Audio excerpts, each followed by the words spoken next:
Hello la famille, bienvenue sur A-Club Série. J'espère que vous allez bien, ainsi que tous vos proches.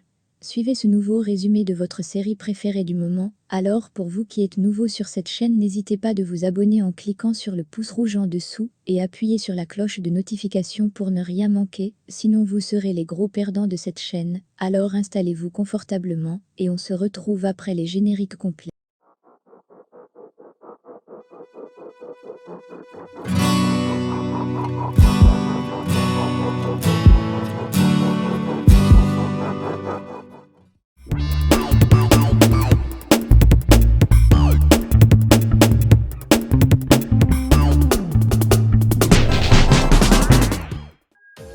Martin emprisonné, crie qu'il connaît ses droits, qu'il a droit à un appel, un avocat, et tomber amoureux de qui il veut.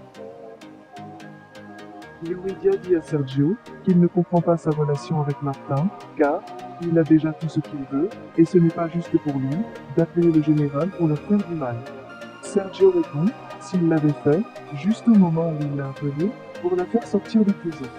Yuri répond qu'elle était innocente, et Sergio souligne que Martin est coupable. Yuri l'avertit qu'il enfreint la loi pour nuire à quelqu'un, et cela n'en vaut pas la peine. Sergio, agacé, ajoute qu'Alicia a également volé son prix national de journalisme, et elle ne pardonnera pas. Miranda en a marre des problèmes, préfère prendre sa retraite. Julieta essaie de calmer les choses, et demande à Yuri de lui montrer le reste de la maison.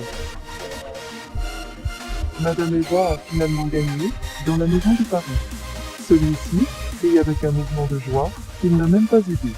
Le prix national du journalisme. Karina essaie d'intercéder pour Martin avec Nijika. En cela, il reçoit l'appel du général, transmettant la demande de Sergio Carranza. Nijika raccroche et recommande à Karina que si elle veut aider son petit ami, elle va devoir lui trouver un bon avocat, car Sergio Carranza veut sa tête. Carlotta est bouleversée par l'enquête qu'ils vont faire. Elle pense que c'était Alicia qui voulait se venger, elle ne lui suffisait pas de lui enlever la possibilité de retourner avec son ex-mari. Maintenant, elle veut détruire sa carrière et son travail aussi. Maria demande de la retenue, car Sofia peut l'entendre. Julieta inspecte toute la maison, y compris la cave où dort le Cholo et la chambre de Yaya. Cependant, Yuri et Yaya coordonnent et parvient à cacher les Cholos. Karina va informer Martin qu'il a de celles des ennuis, car Sergio Carranza a même eu recours au général.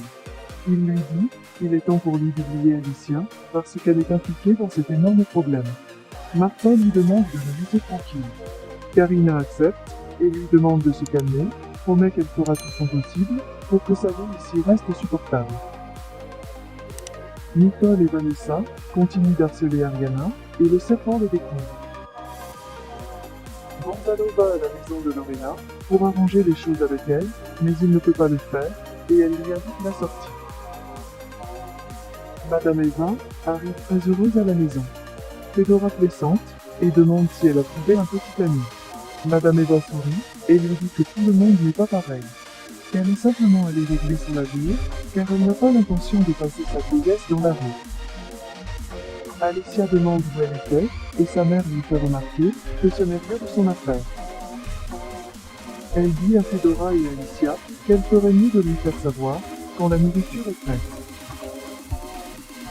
Yaya fait cuire à Julieta un puzzle que Miranda adore, parce que c'est la recette de sa mère. Julieta l'essaie et dit que c'est insipide. Yaya répond que dans cette maison, les repas sont cuits avec peu de sel, car Alicia s'inquiétait pour la santé de Sergio. Julieta fait semblant de les comprendre, mais exige qu'il lui apporte le sel. Julieta continue avec ses idées pour décorer la maison, et les enfants de Sergio la regardent mal. Sergio dit à Miranda qu'elle a son premier rendez-vous avec le psychologue, mais Miranda refuse. Le téléphone sonne, et Alicia répond avec espoir que ce soit Martin. Mais en réalité, c'est Carlotta qui se plaint de la plainte qu'elle a déposée dans le commun. Alicia est la claire qu'elle ne sait pas de quoi parle Carlotta. Elle lui dit qu'elle est cynique, et la demande si elle veut écraser leur vie. Mais elle est heureuse de l'avoir fait, car maintenant, sa conscience ne la pique plus pour ses actions. Elle l'invite à s'asseoir et de regarder comment la relation entre elle et Martin est détruite, car elle n'a pas d'avenir. Fedora avoue à Alicia que c'est Estienne qui a déposé la plainte. Mujika est heureux de voir comment Martin souffre de froid dans la cellule. Yurilia donne la mauvaise nouvelle à le Cholo et dit qu'ils ont libéré le propriétaire présumé de l'arme avec laquelle ils ont tué Gonzalo dans un endroit très privé parce qu'il veut lui donner une leçon à vie. À ce moment, les patrouilles les encerclent, Karina lui crie dessus et la demande se rendre pour son bien. Samuel lui crie dessus en retour et dit qu'il doit d'abord tuer Gonzalo. Fedora se précipite vers l'emplacement de Gonzalo, mais c'est à ce moment que Lorena arrive. Alicia essaie une fois de plus et demande de la permettre de rendre visite à Martin. Mais il continue de l'ignorer. L'abbé arrive et lui dit que c'est incroyable ce qu'un prix national de journalisme peut faire. Elle l'informe qu'elle verra si elle a plus de chance avec les agents. Le diable arrive chez Carlotta, puisqu'elle ne se sent pas capable de gérer. Le diable lui demande s'il ressent toujours de l'amour pour Martin, ou si c'est simplement son ego et caprice. Carlotta avoue que cela pourrait être une combinaison de tout. Mais, maintenant, ce qui compte pour lui, c'est de faire sortir le père de sa fille de prison. Samuel crie à la police de le laisser s'enfuir ou de tuer Gonzalo. Dans ce feu, arrivent Fedora et Lorena qui lui crient d'arrêter. Samuel félicite Gonzalo parce qu'il conquit les femmes de tous âges.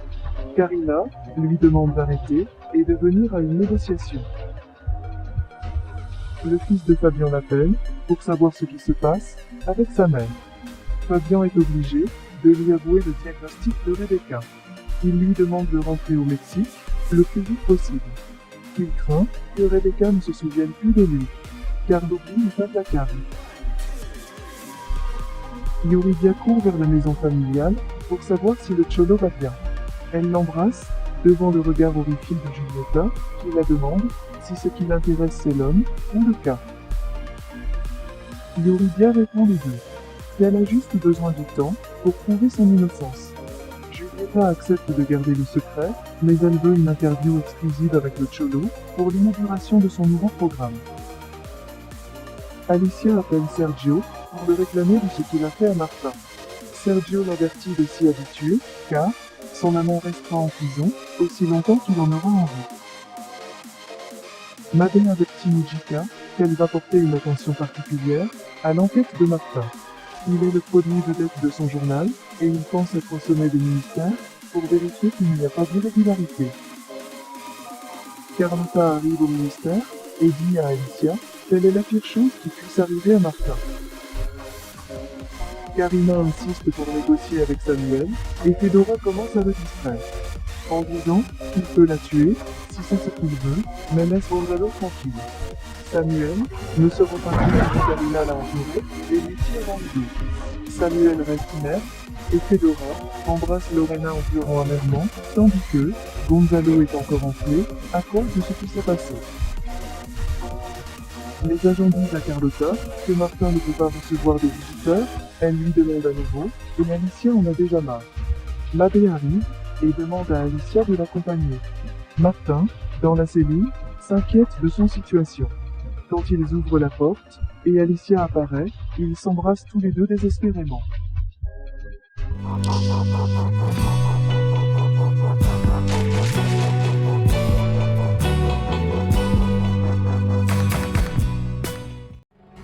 Laissez vos impressions en commentaire sans toutefois oublier de vous abonner pour ne rien rater des épisodes à venir. Alors j'espère que vous avez aimé ce résumé, on se retrouve très bientôt pour un nouvel épisode. Bisous bisous et portez-vous bien.